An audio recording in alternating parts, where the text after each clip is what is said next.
ما اسی قاریږه بچیا لوخي مه ماتوه اسی قاریږه بچیا لوخي مه ماتوه د مور واده کې د لوسو قرضدار یم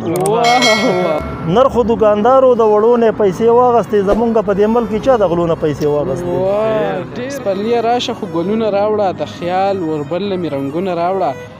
غمونه یوسه د خزان کلي ته زمونږ سوات ته بهارونه راوړه ډېر ښه سلامونه نیکې هیلې احترامات او نیکې پیرزونې د عبدالحق ساقي افیشل کتونکو هیله ده چې روغ جوړه خوشحاله به وئ او ډېره زیاته مینه مې ومنئ کتونکو تاسو لپاره موږ یو ځل بیا څنګه چې تاسو ته پته ساقي صاحب کوششونه کوي او نوي نوي لیکوالان نوي نوي شاعران هغه ستاسو سره هر وخت په وخت چې دی هغه مخامخ کوي نن موږ یو ځل بیا راغلي یو دغه یو هڅه ساقي صاحب بیا کړې ده او هغه چې نه د تعریف محتاج دی نه د پیژنګلو محتاج دی غلام سرور ماماجي صاحب زموږ سره نن په دې پروګرام کې شریک دی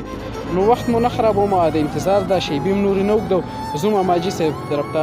ماماجي د کتونکو سره خپل څه شعرونه شریک کړي حاجي بالکل به زه شریک کوم مخکې خو ته ډېر سلامونه کوم ځکه چې زه ورسره مخ نه یم راغلی نو وایي چې یاره ماماجي به څه وایي خو زه خو بې تعلیمه کس یم ټوله دنیا مې پېژني او ته بیا زموږ د علاقې کس دی زموږ ملګری دی او ټول کسان د کلي پېژني د الله رحم دی خو هسې قاریږه بچیه لوښې مه ماتوه اسی قاریږه بچیا لوخي مه ماتوه د مور واده کې د لوسو قرضدار یم واه بیا وایي ماماجي هسې قاریږه اسی قاریږه بچیا لوخي مه ماتوه اسی قاریږه بچیا لوخي مه ماتوه د مور واده کې د لوسو قرضدار یم ډېر ښه ډېر زبردست ما په مونږ غریبانانو باندې تېرې کړلې سختې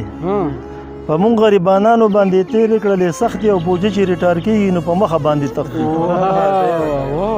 دا ټول بس غیر ملکي دي چې په مونږ افسران دي دا ټول بس غیر ملکي دي چې په مونږ افسران دي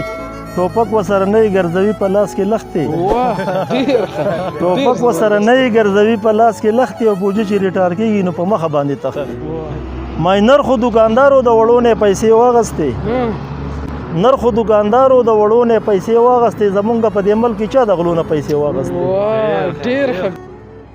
اواسې په خوله چغه په ویلو باندې کار نه کېږي تا په اسمبلی کې د جرګو نه پیسې واغستې چا زموږ په ملک کې د دې غلو نه پیسې واغستې وایي سم د کپنکخو په بچو باندې اوښتي وو سم د کپنکخو په بچو باندې اوښتي وو او هر وخت هم چې په سرو مچو باندې اوښتي وو هغه هم ورسره نشته چې غریب ټول تباه کړلو څه د امریکې په دې چمچو باندې وو ډېر ښه د منظري شرمخ نه خر یریږي او د غریب کله زورور یریږي دا خو متل دی مشرانو کړی وي د قمقلو نه خو غر یریږي دا خو متل دی مشرانو کړی چې د قمقلو نه خو غر یریږي لږې شان اوا ته ټینګېدی نشم لږې شان اوا ته ټینګېدی نشم او پاڼه د خزان یم غورځېږم زما پسې د زړه دنیا نسکوره ده او لږه شان لیلا د رنګه توره ده او زه به پسې ځمه پاتې کېږم نه زه به پسې ځمه پاتې کېږم نه ما پسې راوتې د خپل کوره ده باچایي په کټ کې نه کېږي سروره